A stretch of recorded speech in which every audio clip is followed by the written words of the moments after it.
Ассалаумағалейкум. Уалейкум ассалам. Қалайсыз? Жақсы, Құдайға шүкір. Құрметті көрермен, Білім Қазына қорының YouTube-дағы каналына қош келдіңіздер. Бүгін біз Алматы қаласы Рух Орда музейіндеміз. Рух Орда музейінің негізін қалаушы, ұстаз, имам, дінтанушы, PhD доктор Мырзахмет Жүзей. Қош келдіңіз. Мұражайымызда көргеніме қуаныштымын. Осындай мұражайға келгеніме мен де қуаныштымын. Алғашқы сауалым, осындай мұражайды жасауға, музейдің негізін қалауға не түрткі болды? Бұндай ой қайдан келді өзіңізге? 2010 жылдары Қырғызстан еліне қонаққа бардық, Атбасы районында. Сонда бір кәсіпкер қырғыз азаматы өз ауылына мұражай ашып сыйлық жасаған екен. Сол жерге 2-3 адамды жұмысқа алып, айлығын төлеп, ауылына бір құрмет көрсеткен екен. Сол кезде әттең-ай, Қазақстанда да осындай болса екен деген бір ой туындаған еді.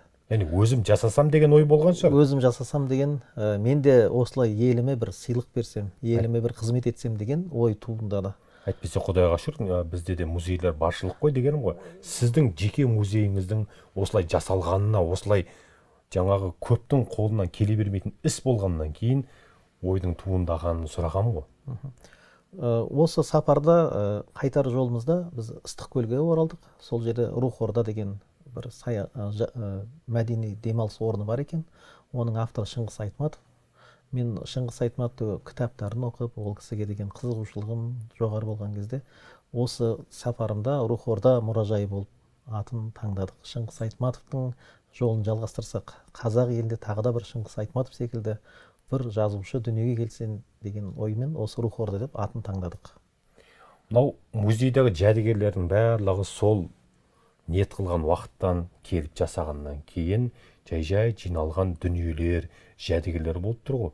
Мұражайыңызда қандай құнды заттар бар? Мұражайымызда құнды заттар дегенде кейбір нәрселер өзімізде құнды дәрежесіне көтеруге әрекет етіп жатырмыз. Мұнда Зәмзәм суы 2017 жылы алғаш умра қажылығына барғанда Зәмзәм суын арнайы бұлақтан құйып алдым. Өйткені мен естуші едім, Зәмзәм суы неше жыл тұрса да бұзылмайды. Осы күннен сақтап көріп отырсыз? Соны сақтап көріп отырмын. Бұл мұражай тұрғалы, бұл да Зәмзәм су сақталады. Енді ауыз екі әңгіме бір басқа, тәжірибеден өткізу, көрсету, үлгі ретінде көрсету, ол бөлек дүние. Және де мұнда тұмар, бұрынғы имамдардың жазған тұмары, оны да біз сақтап қалғанымызға қуанамыз. Осы жерде бір көрсете кететін Халиф Алтай ақсақалымыздың жеке заттары, өзі тірі кезде қолданылған, үйіне барып, баласынан өтініш жасап, атаның бір-екі затын беріңіз, біз мұражайда сақтайық деп, қаламсабы, мұнда көзілдірігі. Баласы үйіне бір кесе шай ішіп алыңыз, дастархандас болыңыз деп үйіне қонаққа шақырды. Бір кесе шайын ішіп, қазақ жолымен дастархандас дәмдес болып отырып, осы атамыздың жеке бұйымдарын алып келдік. Өте мақтаныш тұтамыз. Келген қонақтарымыз Халиф Алтайдың көзі деп қолдарын ұстап, ырымдап, мақтан тұтып жатамыз. Шамамыз келгенше осы жәдігерлер, имамдарымыз, жазушыларымыз, тұлғаларымыздың заттарын сақтап қалуға ниет етіп жатырмыз. Мына жерде тәспі дейміз. Бұл енді тәспі, бұл оңтүстік өңірінде гүл ретінде егіледі. Сол гүлдің дәнектері. Бұл өзі осылай дайын тәспі болып өсіп өніп шығады. Ортасында кішкентай бітеу, жұмсақ бітеу болады. Сол жерді тесіп инемен ары қарай жеп өткізеді. Бұл тәсіптер менің есімде. Алғаш рет 91-89 жылы Молдаға ауылымызда әкем апарып тастаған болатын. Үйдегілер осы тәсіппен базардан әкеп берген болатын. Балалық шағымызға еске түсірді. Субханалла, альхамдулилля, Аллаху акбар. Осы тәсіптерді сақтап жүргенсіз. Алла тағала сізге разы болсын. Бұл енді сол 90 жылдарға дейін қолданылып келді. Кейін мына Қытай елінен бізге әртүрлі тәсіптер келген кезде бұл қолданысқа шығып қалды. Пластик пластмасса ауысып кетті тастарға. Бұны мен ақсақалдардан бұрын еститінмін, әжелерден. Өйткені біз 95 жылы медресе оқыдық. Сол жылдары қарияларды көрдік. Бұл тәсіпіні олар мақтайтын, бұл дән, өсімдік, Алланың жаратылысы. Бұлар да тәсіп айтады деп, олар сөйтіп қолдарына ерекше құрметпен ұстайтын. Құрметті көрермен, мынандай тәсіп көрсеңіз, қадірлеп, қастерлеп жүріңіз. Ол да Аллаға сәна айтады, дұға жасайды, шүкіршілік етеді. Сіз де осымен осылайынан субханалла, альхамдулилля десеңіз, нұр үстіне нұр болады ғой. Музейде тұрмасын, қолымызда жүрсін. Зікір айтып жүрейік. Бұл жерде және де мұражайды таныстырған кезде көрсете жатармын. Түркістан қаласынан келген құмырамыз бар. Енді ол сынып қалған, біз құмның арасынан тауып алдық. Сынып қалғаннан кейін шашылып жатқан жерден жинақтап шықтық. Және Отырар қаласынан келген құмыра бар.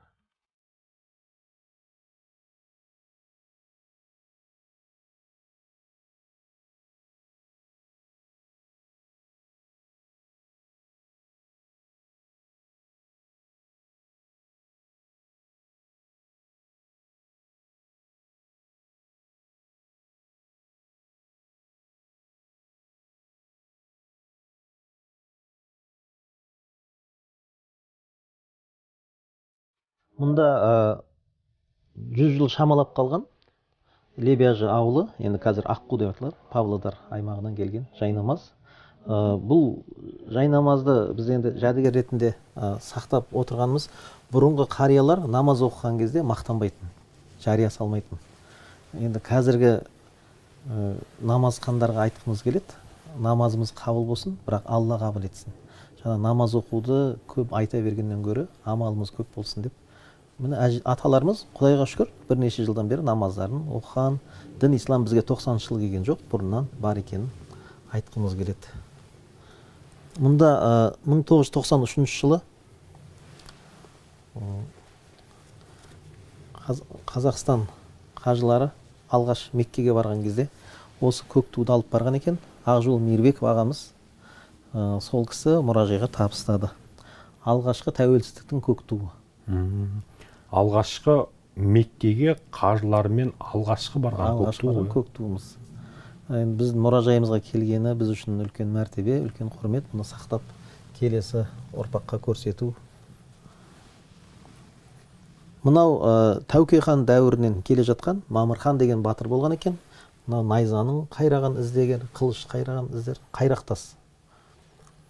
Жаңағы қоржындарына салып алып жүрген екен. Сол заманнан келе жатқан. Кейін Мөңке би қолына алған екен. Мөңке бидің қолына алған кезде ол кісі жәдігер ретінде сақталған екен. Бірақ ол кісінің арманы қазақ жерінде қан төгілмесін, бұл қайрақтас найзаны қайрау емес, сөзбен шешілсін деген ниетпен қолына алған екен. Бірақ тарихты қарап отырсақ, Мөңке бидің дәуірінде кез келген дау-дамай сөзбен шешілген екен. Бірақ бұны табыстаған кезде де сіз де сондай ниетпен алсаңыз деген мақсатта біздің мұражайға өткізді. Мынау қылыштың ізі? Таудың тасы, найзаның ізі. Найза, садақ жебелерін қайрап отырған. Жаугершілік кезінде өздерімен бірге қоржындарына салып арқалап жүрген. Менің жанымда тұрған асатаяқ па, бұл бір жай ғана ағаш па? Бұның қандай бір қасиеті бар? Бұл ағаштың тарихы сәл ұзақтау. Енді қысқартып айтатын болсақ, Қазығұрт тауы Ақбура әулиенің басынан келген ағаштың бұтағы десем дұрыс болады. Бірақ енді келген кісілер аса таяқ деп айтып жатыр. Бұл ағаштың бұтағы. Қазығұртта өсіп тұрған ағаш. Бұны бұтағын қарасаңыз, доғал емес, жалпақ бір алақанға ұқсас ерекше ағаш. Бұл енді Қазақстанда өспеу керек деп ойлаймын. Енді аңыз бойынша Ақбура әулие Меккеден келе жатқанда тірі ағашты алып келіп Қазығұртқа еккен. Сол тауда өсіп тұрған ағаштың бұтағы. Алматы қаласынан қонаққа барған кісіге осы бұтақты аманаттап табыстаған екен. Бұл әңгіме осыдан 10 жыл бұрын болып жатқан әңгіме. Алматы қаласында бір жігіт мұражай ашады, діни медресе салады.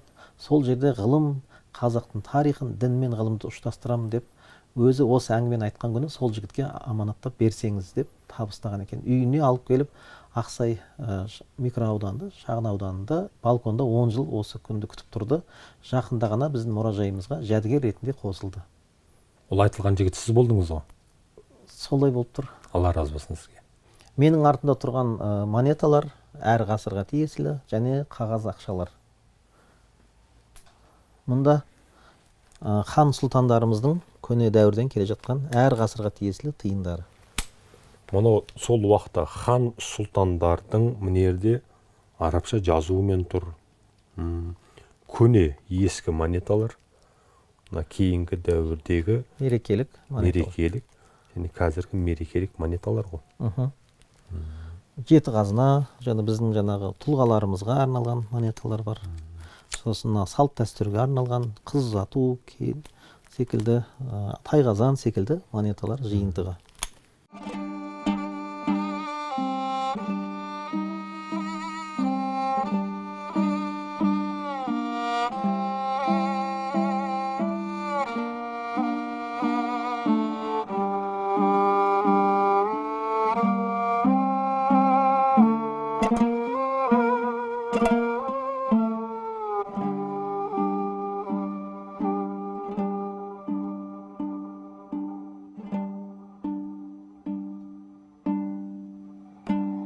Мына музейде тұрған орындықтың бір тарихы бар ма? Ескі орындық екені көрініп тұр. Кімнің орындығы, қайдан келді? Бұл орындық Қаныш Сәтбаевтың жұмыс орындағы орындығы. Өзі отырған орындық па? Өзі жұмыс орында отырған екен, арасында қалғып демалып алады екен. Асқар деген ағамыз осы ғылым институтында сол мекемеде жұмыс істейді, ғылыми қызметкер, бөлім басшысы. Қалада жолығып қалған кезде жаңа жағдай сұрастық. Көптен бері көрінбегенімізді әңгіме қылдық. Жасап жатқан жұмыстарымыз туралы сөз болғанда мен мұражай аштым. Сол мұражайда жәдігерлерді жинап жатырмын дегенде, сізге Қаныш Сәтбаевтың жұмыс орындағы орындығы берсек аласыз ба деді. Егер қоқысқа кетіп қалмаса, өйткені біз бәрін жаңарттық, ол жыртылып қалған орындық, жарамсыз болып қалған деп ол кісі айтты. Жоқ, маған сол жыртылып қалса да, ол біз үшін құрметті, қадірлі жәдігер ретінде бүгін барып көрсек бола ма деп барсақ, шынында да гаражда сыртқа шыға беріс есіктің алдында тұр екен. Сізге бұйырған екен ғой. Сол жерде бұйырған екен. Екеуміз жаңағы ауыр болса да артып көлікпен алып келдік. Біздің міне мұражайымызда құнды жәдігердің бірі, өте мақтаныш. Және біздің мұражайға қонаққа келген жеңгелеріміз, аяғы ауыр жеңгелеріміз ниеттеніп, болашақ дүниеге келетін ұл қызымыз осы атамыз секілді ғалым болса, елге қызмет етсе деген ниетпен ырымдап отырып жатады. Ол балалар туылды. Енді Алла нәсіп етсе, сол дүниеге келген балалар болашақта Қаныш атамыздай болсын деген ниеттеміз. Алла разы болсын.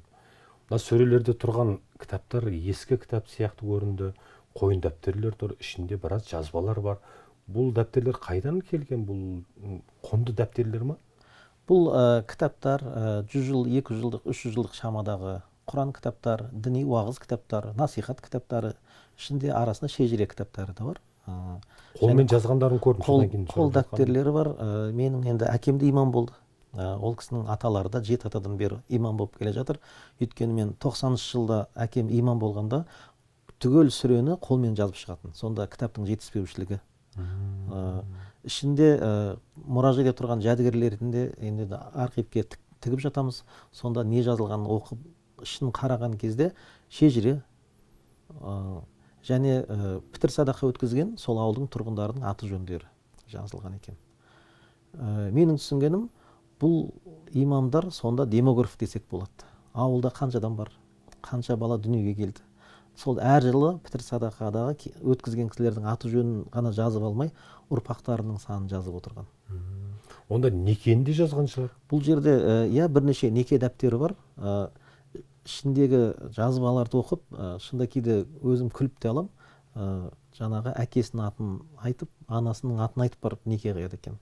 Жаңағы пәленшеден сызған, пәленшеден туған, осында ер азаматты, пәленшеден туған, пәленшеден жаңа сызған, пәленшеден туған, пәленше қалыңдықты некелестірдім деп, қай күні қиылған, кімдердің некесін қиылған, куәгер кім болған, толық жазылған.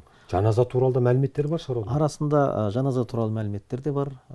Енді ол біздің ауылдың тұрғындары болғаннан кейін сол қария қай күні қайтқан, қай жылы қайтқан бір тарихи деректемелер. Мына тұрған жаныңыздағы кимешек сияқты көрінді. Бұл кимешектің де бір тарихы бар ау деймін. Бұл кимешек 100 жас жасаған әженің кимешегі екен. Осы қалада кимешек және қол өнер, киізден басылған киімдерді тоқитын бір таныс апамыз бар. Сол кісі өткізді. Сол кісіге жаңағы немерелер өткізген екен. Қанша жылдық екен бұл?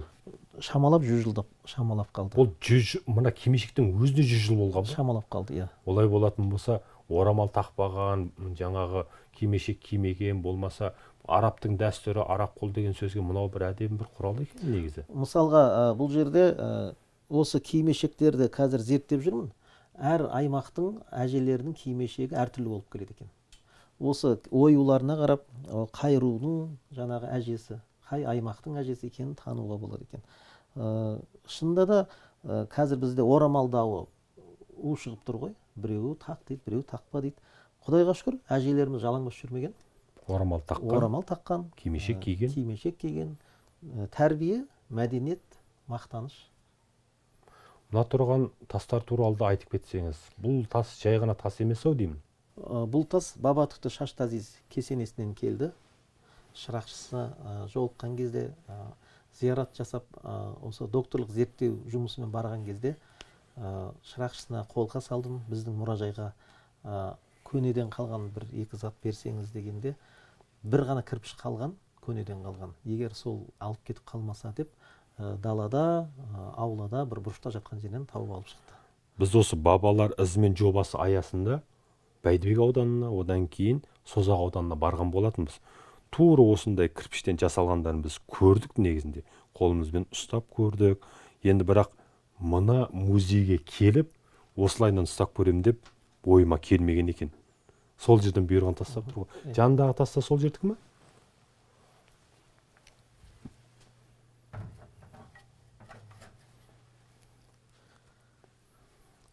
Бұл кірпіш, мұны қарасаңыз, су ағар, су ағатын, және ортада тесік, судың ағып кететін. Біз бүгінгі тілмен айтсақ, кафел ғой. Бұл Қожа Ахмет Яссауи кесенесі маңайынан табылған, топырақтың арасынан табылған кірпіш.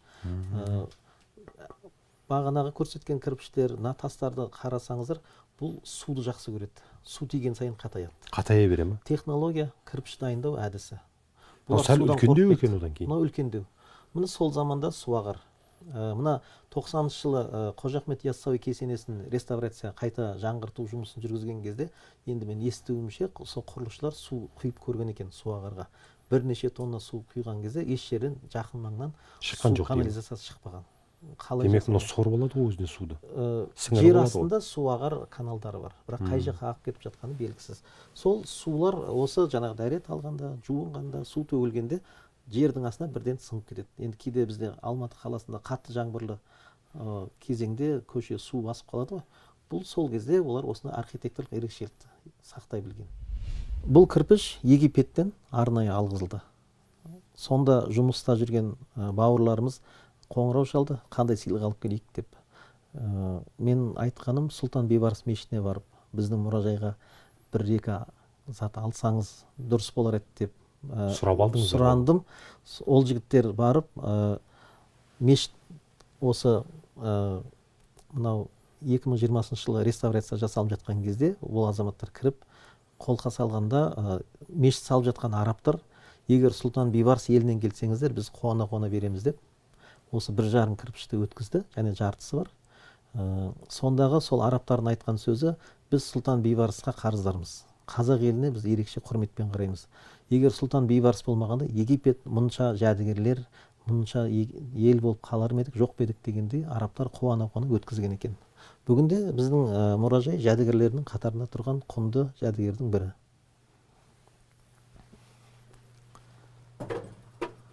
Мұнда Қисуа Әл-Харам мешітіндегі мешіт кілемі сыртында жабылған.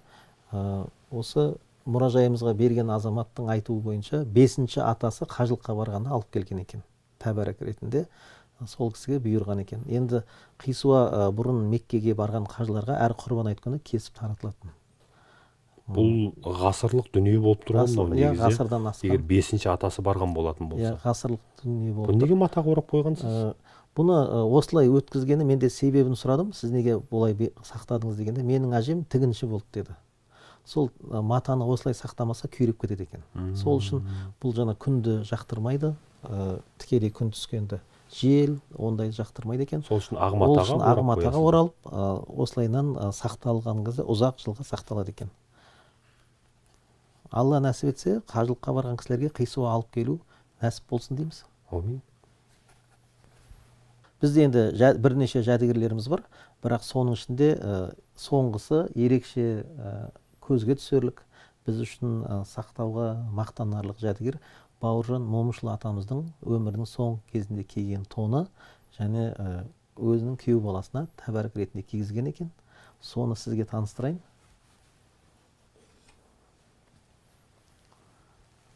Бауыржан Момышұлының өмірінің соңғы кезінде қолданылған тоны. Және күйеу баласына тәбәрік ретінде кигізген екен. Сол үйден біздің мұражайға аманаттап қосылды. Сіз Бауыржан Момышұлы атамыздың күйеу баласынан алдыңыз ба сонда бұл тонды? Иә, күйеу баласынан. Ол кісі 99 жаста дүние салды. Сол кісінің намазын шығардық. Сол жерде біз мұражайға тәбәрік ретінде алып келдік.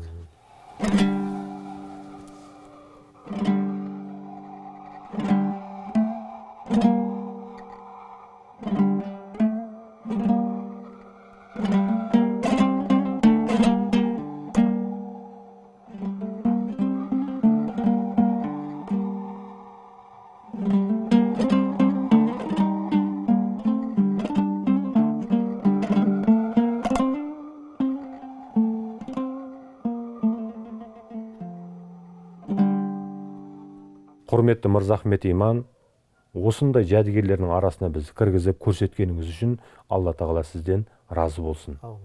Енді бұл жәдігерлер әлбетте бір күндік жұмыс емес, және жалғыз менің ғана атқарған жұмысым деп айтпаймын. Көпшіліктің қолдауымен, көпшіліктің демеуімен келіп жатыр.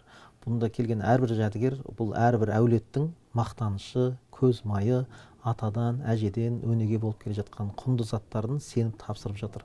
Сол сеніп өткізген көпшілікке мен рахметімді айтамын. Және ары қарай келесі ұрпаққа жеткізуге, қызмет етуге мен әр уақытта дайынмын. Және де осы мұражайға беретін заттары болса, біз қабылдауға дайынбыз. Құрметті көрермен, Білім Қазына каналының Бабалар ізімен жобасы аясындағы түсірілімі осымен аяқталды. Бұл түсірілімді YouTube-та каналымыздан көре аласыздар. Біздің видеоларымызға пікір жазыңыздар, лайк басыңыздар, бөлісіңіздер. Келесі кездескенше сау болыңыздар.